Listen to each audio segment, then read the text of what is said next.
In addition to a crowded field of presidential candidates, a solution to the parking problem on campus, and improvements to Norman's public transit system. This is OU Nightly.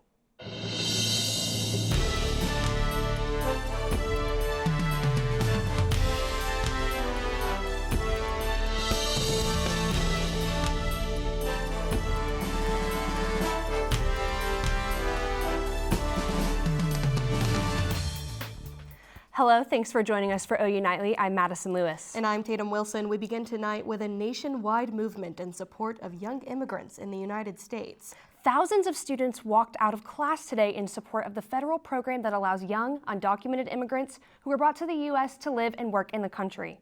OU Nightly's Nicole Nielsen was at the walkout on the OU campus today and joins us now live. Nicole?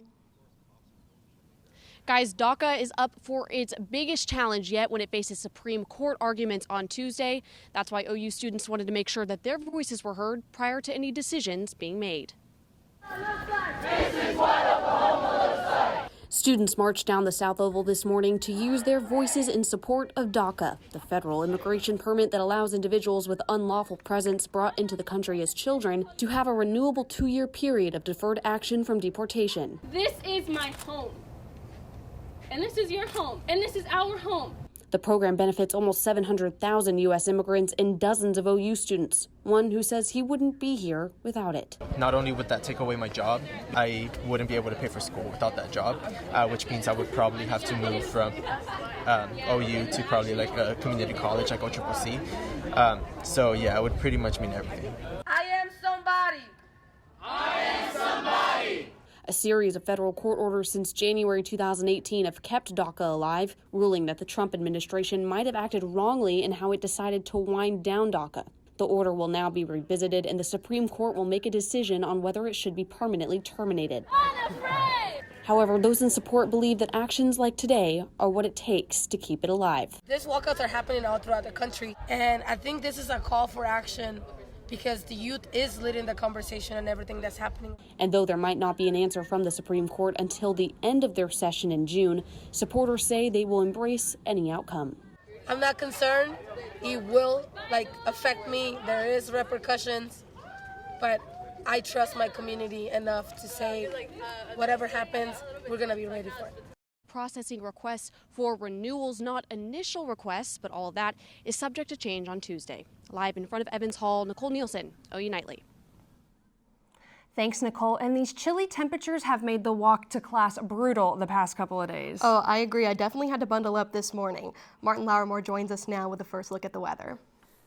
Thanks, Tatum and Madissen. It has been a little chilly these past few days, and it is starting to cool off a little bit more right now. The sun has set here in Oklahoma City, mostly cloudy throughout the entire day, 51 degrees right now. Those winds actually starting to return out of the south. We're going to show what the changes of those have been going on. Dew point very low. It has been very dry throughout these past few days. We're going to be looking at another warm weekend. It's going to be beautiful this weekend. Another cold blast. We're going to see how much is going to exactly cool us down throughout these next few days. And winter weather chances across the state. I'm going to take it back to Madissen and Tatum. Back right to you. Thank you, Martin. And there could be another entry into the race for the Democratic nomination for president. Autumn Waggoner joins us from the News Center with more. There's a potential shakeup in the Democratic presidential race. Multi-billionaire Michael Bloomberg and former New York City mayor is filing the paperwork to be a candidate on the Democratic primary ballot in Alabama. The decision comes from Bloomberg's concern that no one in the race can defeat Donald Trump. He's not going to do well, but I think he's going to hurt Biden, actually. But he doesn't have the magic to do well. Trump's comments are no surprise. Bloomberg and Trump have been feuding for years, and we're still waiting to hear on Bloomberg's final decision to run. Sears and Kmart stores continue to shrink as an endeavor to emerge from bankruptcy. 96 stores are expected to close after the holiday season. Now, in Oklahoma, there aren't any department Sears stores left, only Sears hometown and outlet stores mainly selling small hardware and appliances, and just one Kmart remains in the entire state. According to Transformco, the company that bought Sears Holdings Corporation back in February, no stores in Oklahoma are subject to closure. The CDC says there's a new development in investigation into vaping lung injuries and deaths. Today, the department announced that vitamin E acetate in combination with THC may be to blame for the national outbreak of e-cigarette lung injuries. THC is a psychoactive ingredient in cannabis or marijuana.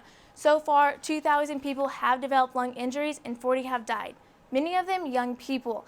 Experts say the findings don't eliminate other ingredients as a cause of harm, and they add more tests need to be done.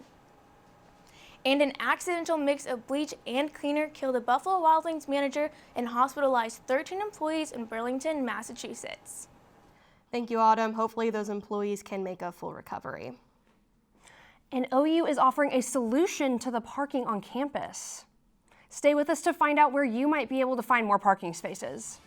Plus, the city of Norman hosts an event to help residents get rid of their hazardous waste. Find out about how folks got to reduce, reuse, and recycle when we return.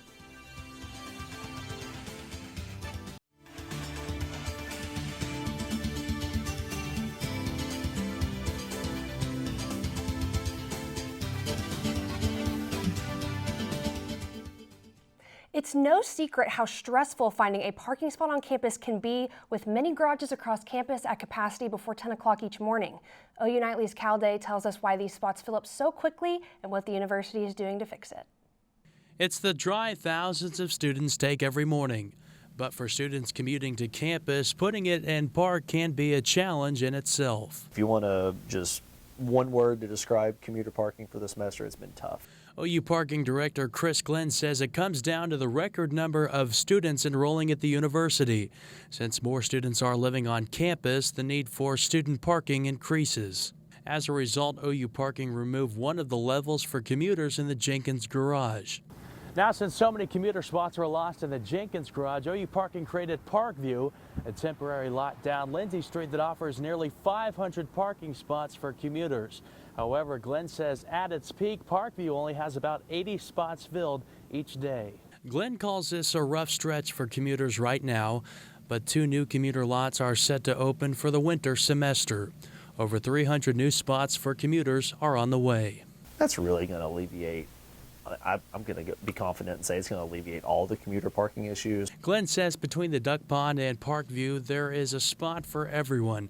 He says for now, better preparation could reduce the stress of finding a spot. You've got a 9:30 class, get a campus between 9 and 9:15. Don't get a campus at 9:25. Don't get a campus at 9:29. Glenn emphasizes the peak time for parking on campus is between 8 and 10 o'clock every morning. You can follow OU Parking on Twitter for updates on spaces throughout the day. The City of Norman hazardous waste collection event helps residents get rid of potentially dangerous items. OU Nightly's Seibel tells us what counts as hazardous waste. Old paint cans, microwaves, fluorescent tubes, and TVs from the 70s can all be found at the Norman Hazardous Waste Collection event. We reduce, we reuse, we recycle, and it's just to help the environment in general, especially this immediate community. Put on by the Norman Utilities Department, this annual event is an opportunity for Norman residents to dispose of things that are too hazardous to just throw out on the curb. As the fish eat it, animals eat it, and birds unwittingly eat it also, and it just fills up their insides and is toxic. A local church was in attendance to take one material that not even the Norman Waste Department could take: styrofoam. So from cans of paint to car batteries and everything in between, if it's toxic, they'll take it. I'm Seibel, OU Nightly. Oh yeah, and don't forget to recycle. For Norman residents who missed this event and don't want to hang on to hazardous waste, the Norman Utilities Department has a flyer on their website listing locations for year-round drop-offs. And there is a new addition to the public transportation system here in Norman. Coming up, we show you where the bus will start stopping and why. Plus, Martin is back with another look at the weather before this weekend's big game. We're due for a warm-up this weekend, but are we down for another cool down for the rest of this next work week? Find out after the break. Welcome back to OU Nightly. It has been not that cold as a day as it was yesterday, but it's still getting a little cold throughout the entire state. Right now in Norman, we're sitting at a comfortable 51 degrees, a little cold. Winds just out of the south, 6 miles an hour. They're starting to shift around, about half and half clouds. Actually, around the camera, it's quite a bit of a sunny day for right now. Dew point at 25, so it's very dry. So if your skin's definitely feeling a little crispy, probably a little bit dry, but it's also warming up throughout the entire state. Guyman has warmed up by 18 degrees in the past 24 hours. Norman here at 13. About the entire state is in a warming trend, and it will continue throughout the rest of the weekend, with current winds actually coming out of the south pretty strong near Woodward and Elk City, nearing 10 to 15 miles an hour. That wind is starting to shift out in eastern part of the state. They still are seeing a couple of those north winds from that cold front we had a few days ago. Looking at the evening planner tonight, starting off tonight, 8 o'clock, south winds 5 to 10 miles an hour. We're going to be having a slight cooling trend throughout the rest of the day. Winds will start shifting a little bit towards the west throughout as we get to midnight. Highs tomorrow going to be beautiful throughout the entire state. Low 60s to upper 70s. Normals at 66 degrees, so we're a little warm for this time of year. Winds south 5 to 10 miles an hour still staying there. Pretty good. Past last week, we've had a bit of a warming trend throughout the work week, 60s, maybe a little bit of 70s in some areas of the state, but the floor is about to come underneath us, and the winds and the temperatures are just going to absolutely plummet on Tuesday. 19 degrees for a low on Tuesday. It's going to be pretty cold. With this cold front coming in, starting on Sunday at midnight, it will make its way down toward the Norman area, and it will bring in some form of precip. Whether it's going to be rain or snow or sleet or anything in between is still up to grabs right now. So we're still looking at that, and we will keep you updates throughout the rest of the day. Looking at the 2-day forecast, this weekend is going to be beautiful, but by Sunday, the temperature is going to drop off, and we're going to have some of the coldest temperatures we've had throughout this entire season. Taylor and Madissen, back to you. Thank you, Martin. The city of Norman is adding a new bus stop to its public bus route. The new stop will be where the new Norman Public Library Central branch is located at 103 West Acre Street. It replaces the stop at the library's former location on Webster Street. The additional stop comes ahead of a Norman vote on a 1/8% sales tax to fund public transit. That election is Tuesday, November 12th. Well, that is all the time we have for news this Friday night. But don't go anywhere. James Myers and the Big Friday Sports team is here with the preview. It's big energy, it's big plays, it's Big Friday Sports, and the Sooners have a huge weekend on the way. After a break, our Game Day U team will break down the matchup against Iowa State. Don't go anywhere.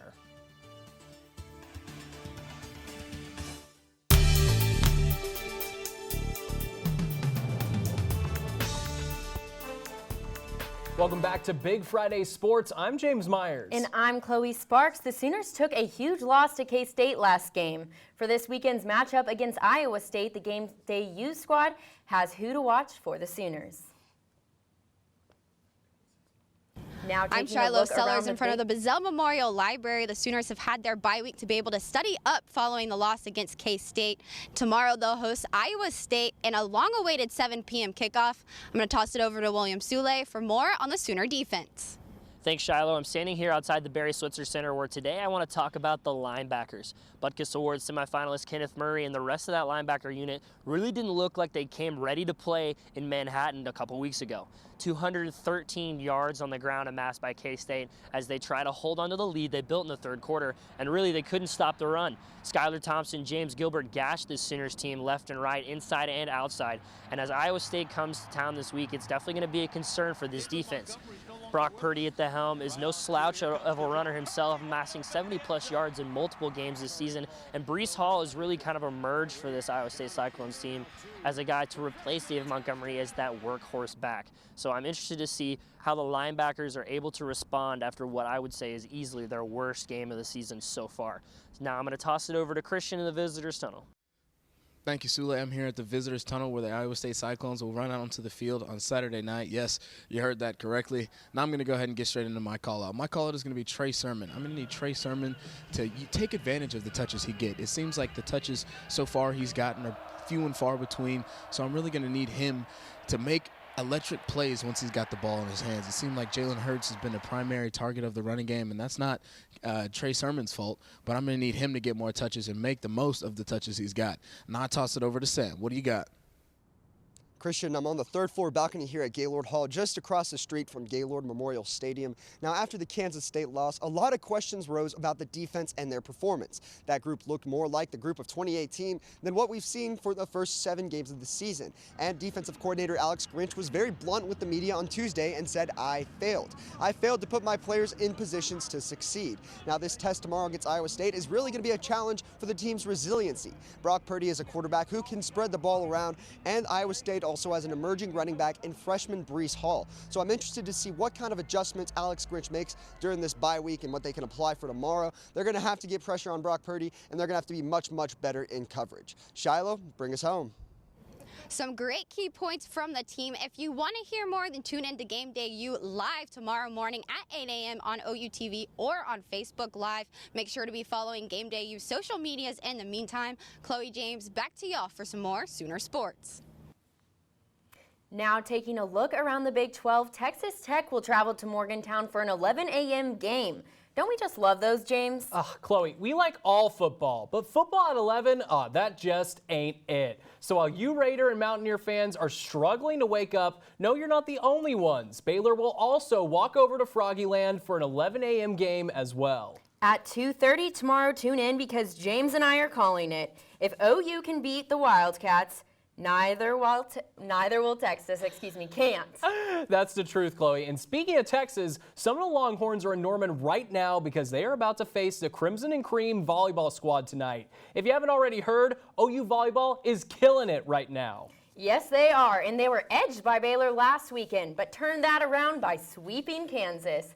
This was their second conference sweep. Will there be another? Catch the game at 6 to find out. Well, OU specialists are great at handling pigskin, but what else can they handle? We've got a feature that might have you drooling. Stay tuned.